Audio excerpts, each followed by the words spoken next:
Hola queridos hermanos, bienvenidos al canal UCB Punta Mira. Esperamos que este contenido sea edificante para ti. Te invito a que lo compartas y así bendecir a los demás. Ya.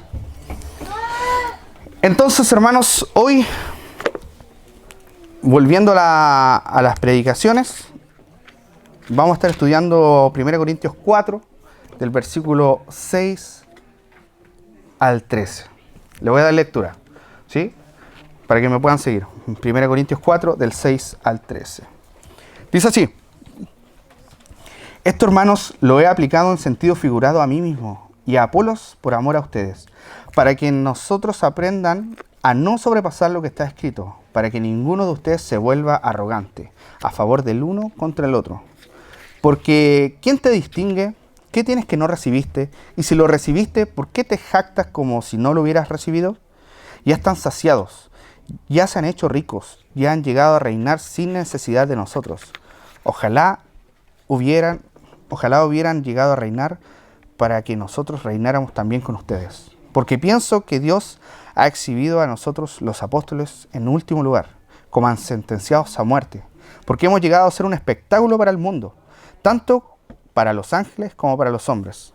Nosotros somos necios por amor de Cristo, pero ustedes prudentes en Cristo. Nosotros somos débiles, pero ustedes fuertes. Ustedes son distinguidos, pero nosotros sin honra. Hasta el momento presente pasamos hambre y sed, andamos mal vestidos, somos maltratados y no tenemos dónde vivir. Nos agotamos trabajando con nuestras propias manos.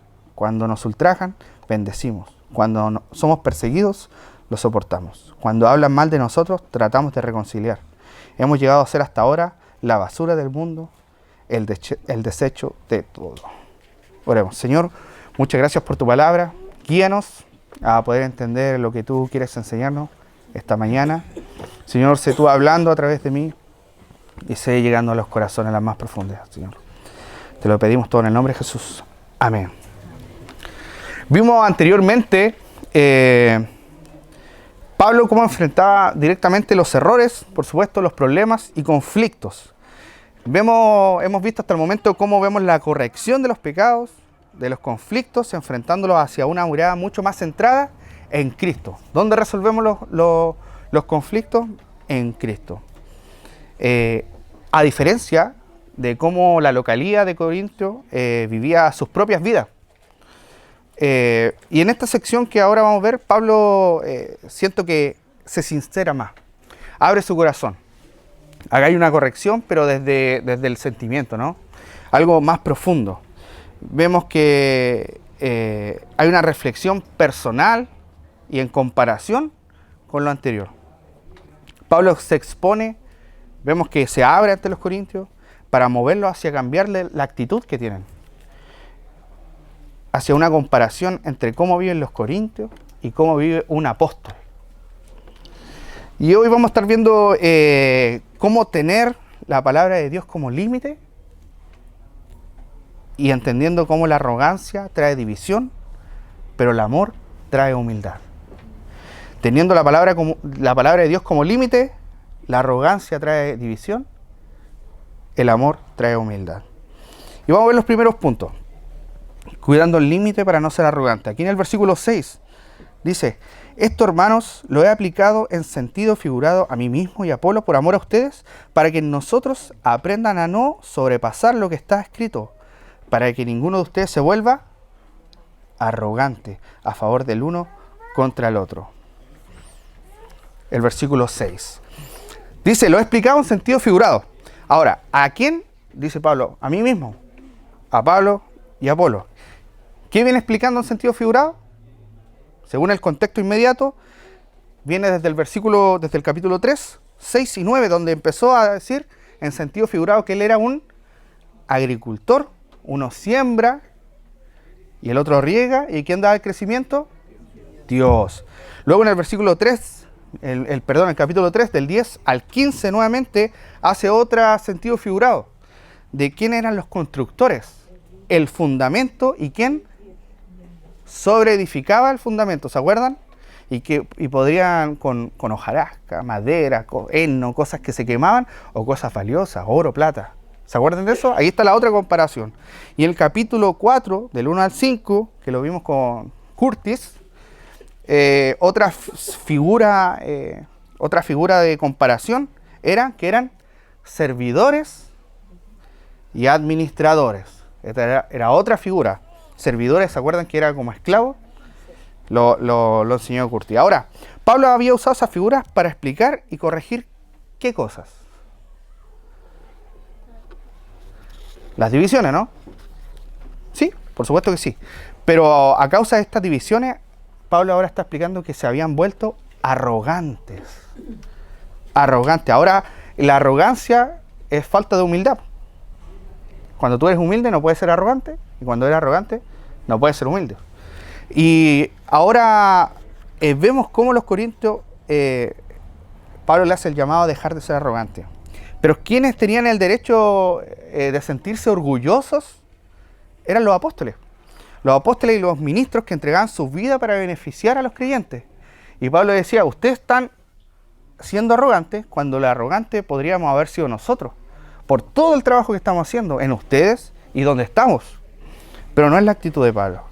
¿Me entienden? Y ahí está la diferencia. Teniendo la palabra de Dios como límite, vemos que la arrogancia de los corintios trajo división. Pero el amor de Pablo trae humildad. Porque dice, por amor a ustedes. Y repite, por amor. Y podemos ver la actitud de Pablo humilde.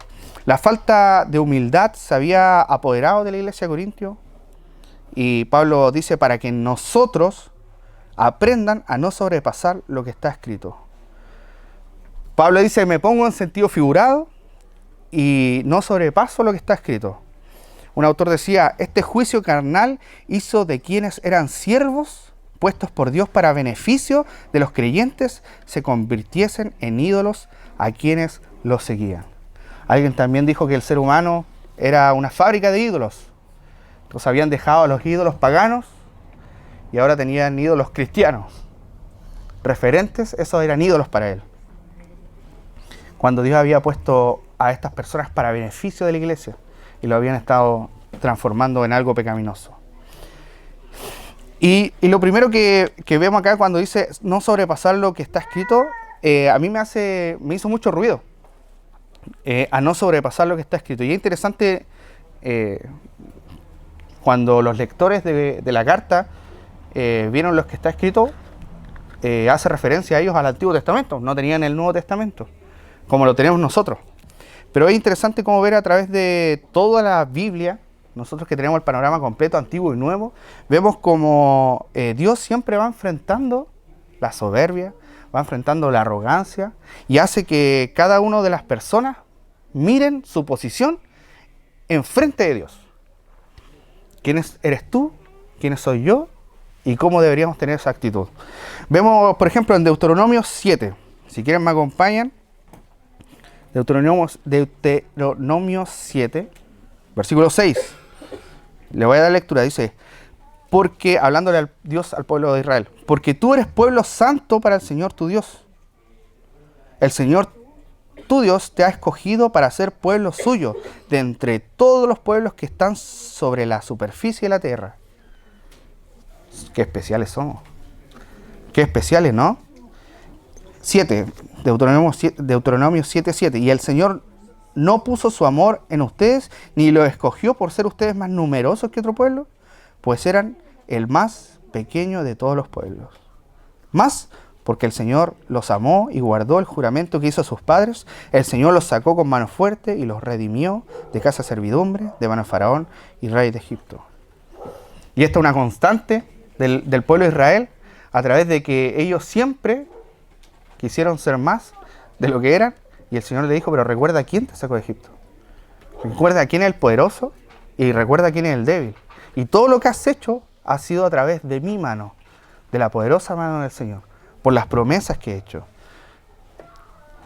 En Romanos 12:3 también habla un poquito de eso. Dice, porque en virtud de la gracia que me ha sido dada, hablando Pablo, digo a cada uno de ustedes que no piense de sí mismo más de lo que debe pensar, sino que piense con buen juicio, según la medida de fe que Dios ha distribuido a cada uno. parece que es algo inmerso en el ser humano, obviamente, a través del pecado, el querer ser más. El querer ser más de lo que Dios ha dicho que eres. Nosotros como creyentes, ¿dónde encontramos nuestra identidad? En Cristo, ¿verdad? Y acá dice que muchos de ellos habían empezado a pensar más de lo que eran. Y digo, hagan un buen juicio. Y por supuesto que el máximo ejemplo de humildad, Filipenses 2:5 dice, haya pues en ustedes esta actitud que hubo también en Cristo Jesús. ¿Y qué hizo Cristo Jesús? Dice, el cual, aunque existía en forma de Dios, no consideró el ser igual a Dios como algo a que aferrarse, sino que se despojó a sí mismo, tomando forma de esclavo, siervo, haciéndose semejante a los hombres, hallándose en forma de hombres, ¿qué dice? Se humilló. Se humilló a sí mismo, haciéndose obediente hasta la muerte y la muerte de cruz, ¿no? Ahora, el ejemplo de amor de Cristo lo llevó a la humildad, y esa humildad a humillarse. Recordemos también esa escena clásica, a mí me encanta, de cuando Jesús está con sus discípulos y empieza a lavarle los pies. Y dice, no, Señor. En el contexto obviamente cultural, eso era, lo hacían los esclavos. Eso era, no lo hacía cualquier persona, menos un maestro, imposible. Y Jesús dice, no, si yo tengo que hacerlo, no. Y recuerdan, no, Pedro ahí decía, no me laves. No, si no te lavo no tienes parte. Entonces lávame completo, Señor. Lávame 3 veces, Señor. ¿Se acuerdan de eso, no? Pero, ¿cuál es Juan 13:12? Jesús dice, entonces cuando acabó de lavarle los pies, tomó su manto y sentándose a la mesa otra vez les dijo, ¿saben lo que les he hecho? Versículo Juan 13:13, ustedes me llaman maestro y señor, y tienen razón, porque lo soy, pues si yo, el Señor y el maestro, le lavé los pies, ustedes también deben lavarse los pies unos a otros, porque les he dado ejemplo para que como yo lo he hecho, también ustedes los hagan. ¿Cuál es el ejemplo de Jesús? Entonces, hermanos, todos sáquense los zapatos, los calcetines, porque nos vamos a lavar los pies. No necesariamente. El ejemplo es de humillación, de humildad. Ese es el ejemplo. Porque el lavamiento de pies es algo cultural. Que en esa cultura era lo más humillante que había. Esa es la relación que está diciendo Jesús. Lo más humillante que se puede hacer, yo, siendo el Señor. ¿Sí? ¿Me dicen Señor? Sí, está súper bien. Yo voy a hacer esto.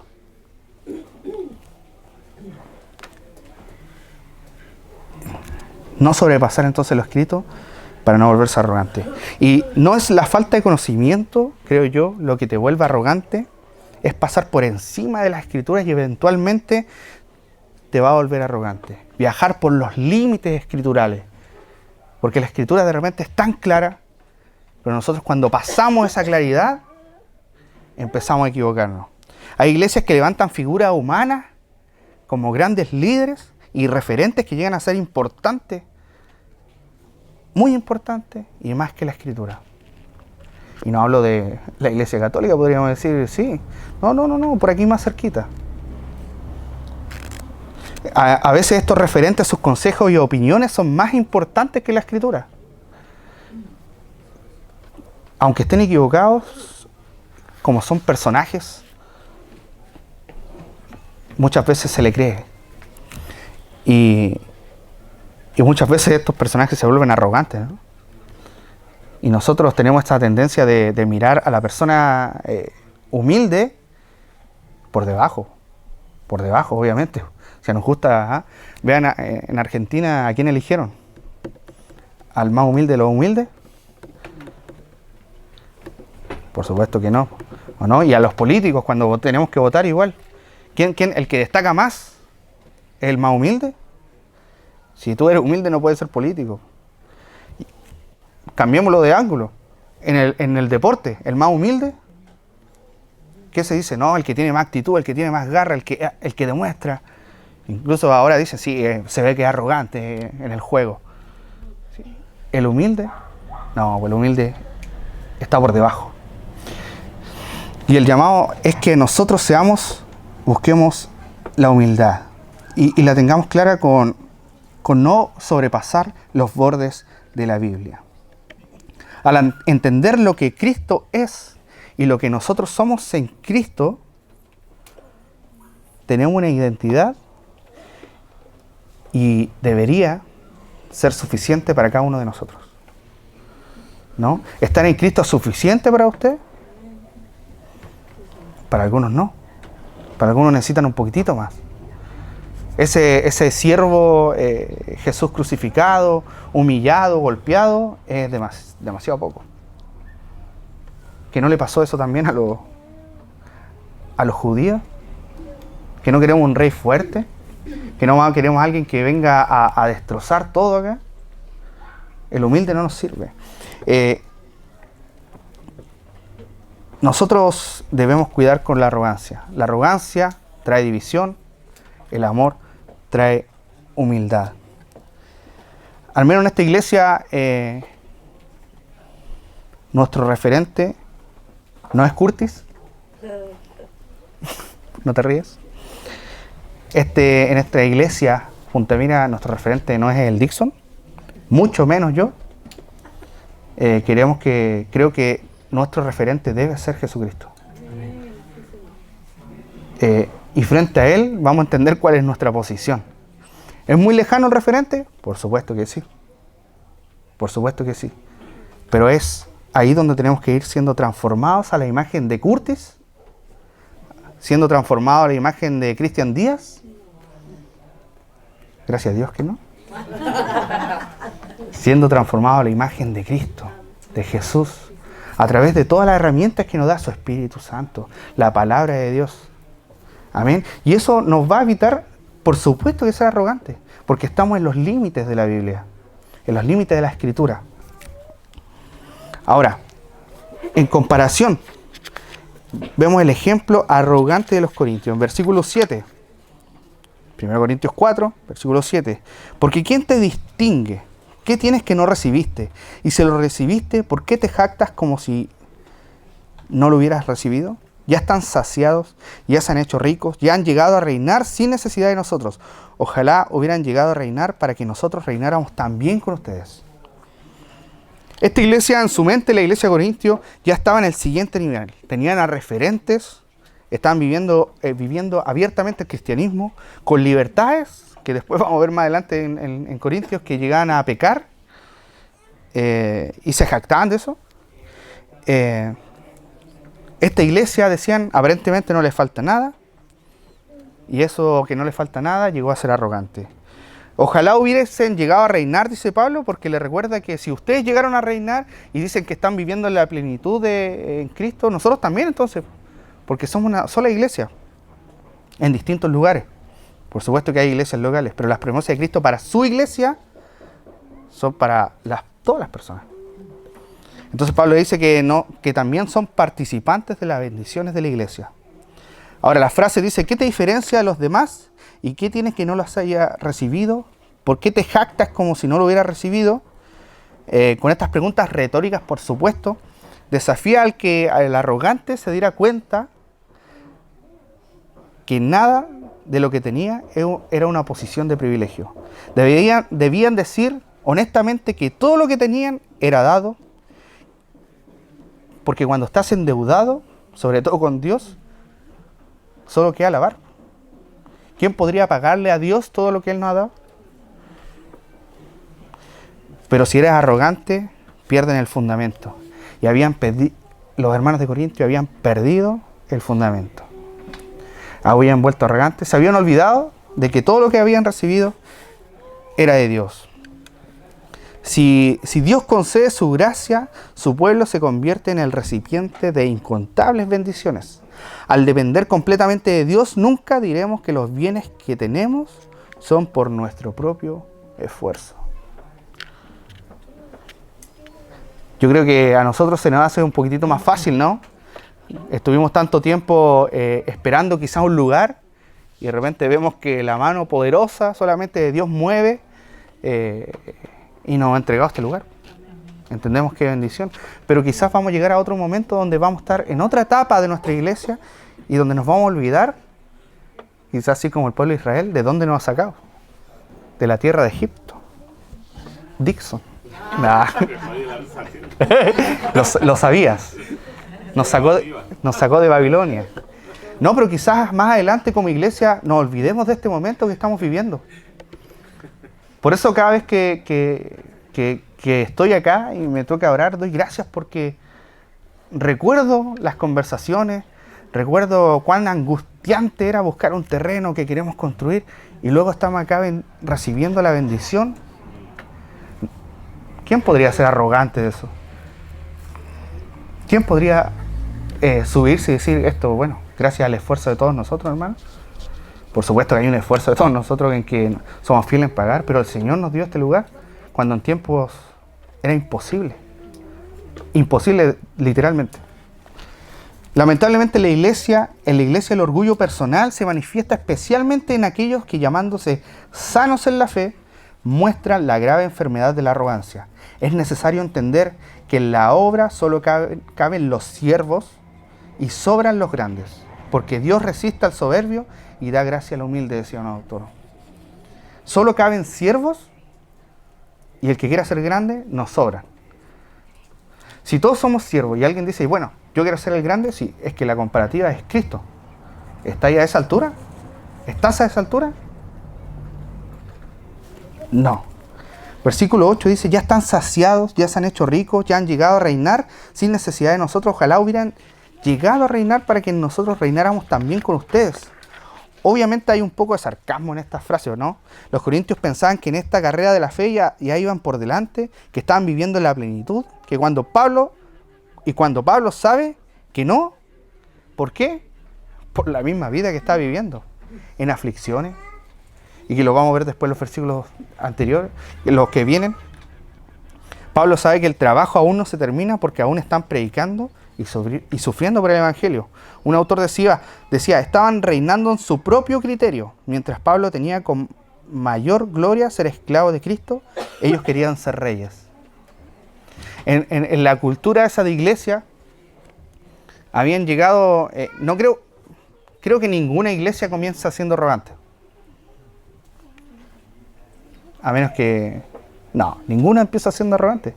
Si eso se transforma en el tiempo. Y por eso Pablo envió 3 cartas a Corintios, porque había que corregirlo. Y cuando Pablo seguía trabajando en el mismo trabajo que cuando llegó a Corintios, la iglesia ya se había transformado. Yo escucho a veces, ahora que no está el Curtis,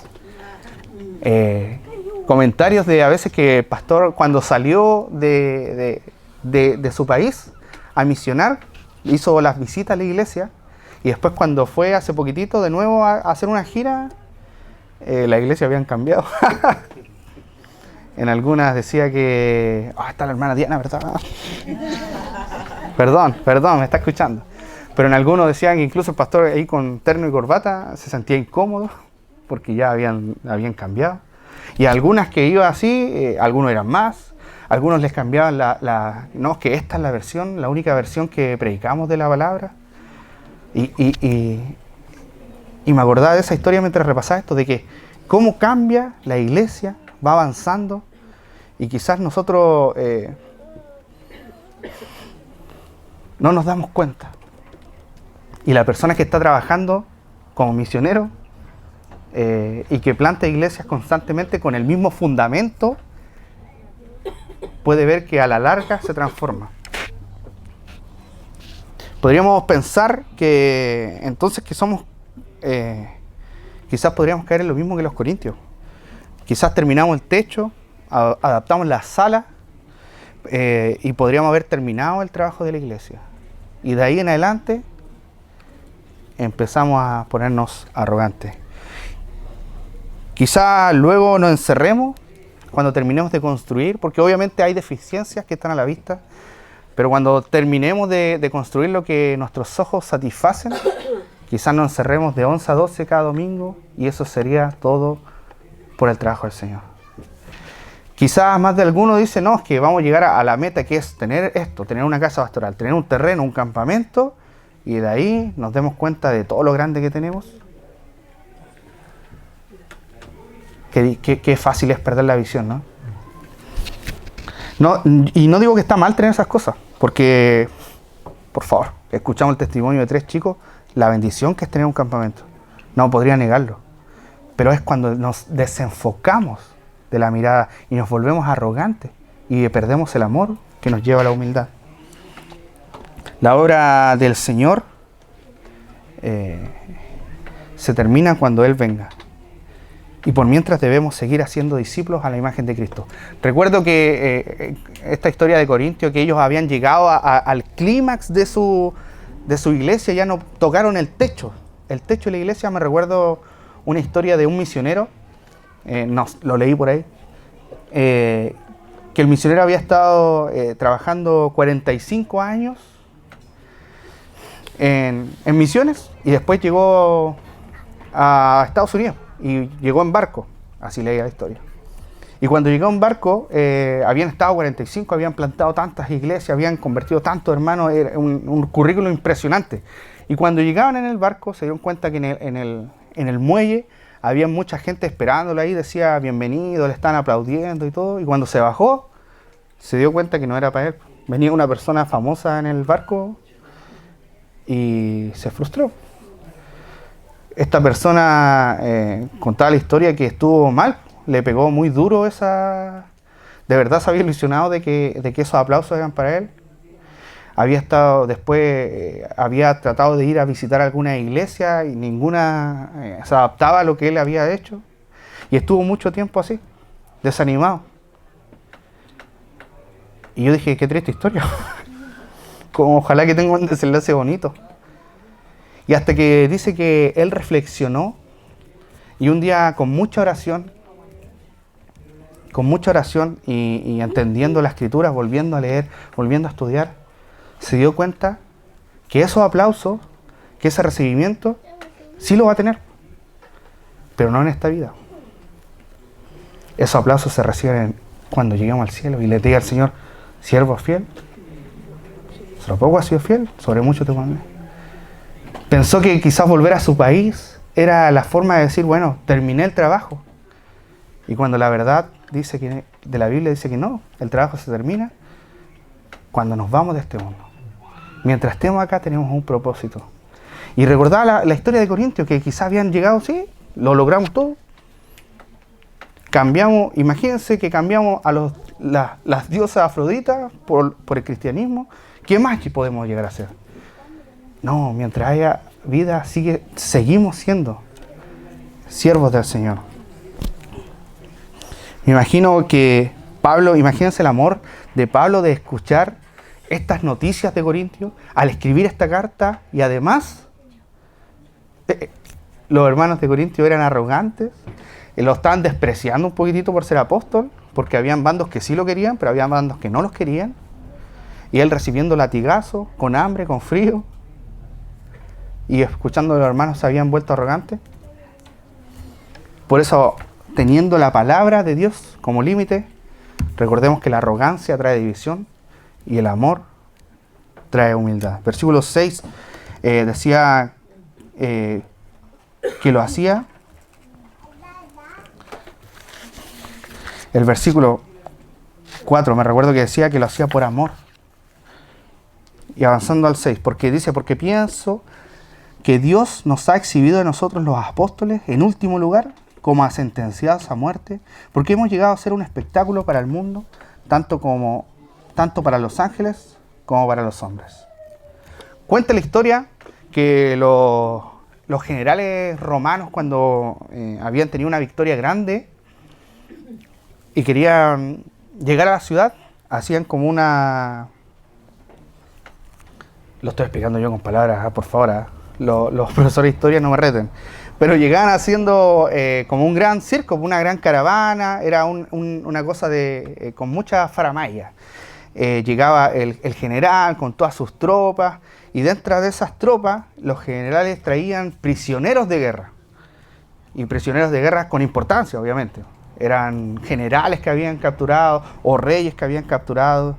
Y eso lo traían al final de la filita que entraban, ¿se acuerdan? Que venía en el carrito ahí. Y al final venían esas personas que iban ¿a dónde? Iban al Coliseo. ¿A qué? A hacer show. El espectáculo final del Coliseo, del teatro romano, era tirarlos para allá, sacar a los leoncitos y que corran hasta que se mueran. Y la gente feliz ahí, después tiran pan al público y todo. Esas personas, Pablo, cuando dice sentenciados a muerte, hace referencia a esos prisioneros que iban atrás, que iban camino a la muerte y que iban a ser de alegría, de espectáculo para la gente. Esa es la persona, eso es lo que hace. De hecho, la palabra es muy parecida a teatro, la palabra, espectáculo. Ahora, ¿qué gloria había en eso? Si comparamos Pablo, lo que él decía que de él, con los que corintios pensaban de él y pensaban de los demás, decía, no, si estamos en un trabajo que vamos a terminar mal, pero es por amor a Cristo. Y el ejemplo de Pablo, ahora viene la comparación entre Corintios y los apóstoles, el versículo 10. Nosotros somos necios por amor a Cristo, pero ustedes prudentes en Cristo. Nosotros somos débiles, pero ustedes fuertes. Ustedes son distinguidos, pero nosotros sin honra. La ironía hace destacar aún más la forma en cómo estaban equivocados los corintios. Los corintios eran prudentes, eran fuertes, eran distinguidos. Pablo decía que su servicio a los corintios y todo lo que él hacía solo era necedad, eran débiles, no había honra. Los corintios querían recibir honor, pero como actúan, lo único que acumulaban era vergüenza. Porque la arrogancia trae división y había traído división. Pero el amor, como Pablo lo vivía, traía esa humildad. El versículo 11 dice: hasta el momento presente pasamos hambre y sed, andamos mal vestidos, somos maltratados y no tenemos dónde vivir. Nos aguantamos trabajando con nuestras propias manos. Cuando nos ultrajan, bendecimos. Cuando somos perseguidos, lo soportamos. Cuando hablan mal de nosotros, tratamos de reconciliar. Hemos llegado a ser hasta ahora la basura del mundo, el desecho de todo. Esta sección de Pablo no busca que sean movidos a la pena, no busca lástima, no busca que todos, incluso que todos deben ser de la misma forma. Dejen ahí, salgan de su iglesia, sean como yo. No. Lo que busca es que entiendan cómo la persona que admiran y que tienen como ídolo y que es el objeto de división por culpa de ellos y conflicto en la iglesia, anda humildemente. Cómo su trabajo, siendo apóstol, siendo un enviado, lo considera con humildad. Un autor decía, al apóstol, conforme su testimonio personal, solo estaba acostumbrado a tener poco, no solo estaba acostumbrado a tener poco, sino a pasar hambre. Es decir, no solo tiene escasez de lo necesario, sino que incluso le faltaba lo más imprescindible, que es la comida. La situación era tal que muchas veces entraban en un estado de penuria, padeciendo necesidad. Mientras tanto, los corintios tenían abundancia de comida y bebida, utilizándola mal en muchas ocasiones, como el apóstol trataría más adelante cuando hable de la cena del Señor. Hambre y sed. ¿Pasaban hambre y sed? Por supuesto que sí. Mal vestidos. Habían sido maltratados. No tenemos dónde vivir. No tenemos dónde vivir es no teníamos una morada fija, porque se iban moviendo. Nos agotamos trabajando con nuestras propias manos. Pablo trabajó, ¿se acuerdan? Y nos fue una carga, después lo vamos a ver más adelante en los capítulos, de que podría haber recibido de ellos bendición y mantenerse a través de la predicación del Evangelio, pero dice, no. Ahora, cuando nos ultrajan, bendecimos. Ahora, en esa parte podemos ver cómo es la ética de Pablo. Si los maldicen, bendicen. Si los persiguen, los soportan. Cuando hablan mal, tratan de reconciliar. Quizás estas palabras para los corintios eran atroces. Quizás era muy distinto cómo lo vivían. Y además dice, hemos llegado a ser hasta ahora la basura del mundo. El desecho de todo. El término escoria, basura, era una forma que se usaba en el mundo greco-romano para la gente baja y despreciable, que eran la escoria de la sociedad. Decía, nosotros, esos somos. Imagínense la diferencia de cómo Pablo se tenía a cómo los corintios lo tenían a Pablo. Y podemos ver entonces cómo el Pablo, lleno de humildad, lleno de amor, por andar en los límites de la Biblia, en los límites de la Escritura, contra la arrogancia y las divisiones que pasan por fuera de la Biblia. Para ir resumiendo, entonces vemos cómo cuidando el límite de la Escritura, debemos cuidar el límite de la Escritura para no ser arrogantes. Vemos el ejemplo arrogante de los corintios. Los vimos ahí en los capítulos, en los versículos. Y el tercero vimos el ejemplo de Pablo. Cómo era su vida en comparación a los corintios. Si podemos concluir algo práctico, ¿cuál es la perspectiva usted que tiene de sí mismo en el trabajo del Señor? ¿Cuál es la perspectiva que tenemos de la iglesia? Como dije, quizás estamos en una etapa donde sí tenemos necesidades y se nos hacen evidentes cuando cae más agua y se nos llueve aquí un poquitito. Pero ¿saben qué? ¿Se acuerdan que Pablo estaba pasando penurias, podríamos decir? Hermanos, hay personas que todavía pasan penurias por el Evangelio. Hay misioneros que pasan por estas cosas. Y quizás nosotros cómodos acá podríamos pensar que queremos llegar a otro punto, más, construir 3 pisos, 6 pisos. Pero recordemos que también hay personas que abandonaron todo eso por amor a predicar el Evangelio. No digo que todos abandonemos todo para predicar el Evangelio, sino que veamos cómo el amor trae humildad y cómo la arrogancia muchas veces trae divisiones. Espero que en Dios nuestra iglesia se transforme en una iglesia que refleje el amor, que seamos humildes y así podemos ser transformados todos a la imagen de nuestro referente, de Cristo. Amén. Oremos. Muchas gracias, Señor, por tu palabra. Muchas gracias por tu ejemplo que nos das de humildad. Señor, gracias porque ese es nuestro referente, tu Hijo Jesucristo. Lo hiciste para darnos un ejemplo y queremos llegar a esa imagen, Señor. Gracias porque nos das todo. Nosotros no hemos puesto nada en nuestro lugar y queremos agradecerte por eso, alabarte por eso y queremos glorificar y honrar tu nombre, Señor. Gracias porque ese ejemplo de humildad no nos deja donde debemos estar, sin arrogancia, sino humilde, recibiendo de ti la bendición, Señor. Gracias por todas tus bendiciones, por todas tus misericordias, por tu gracia. Te pido que nuestra iglesia sea un reflejo de amor y de humildad, Señor, no de arrogancia. Que no haya divisiones, Señor. ¿Y cómo lo podemos hacer? Pegados a tu escritura, a tu palabra, Señor. Muchas gracias, Padre. En el nombre de Jesús. Amén.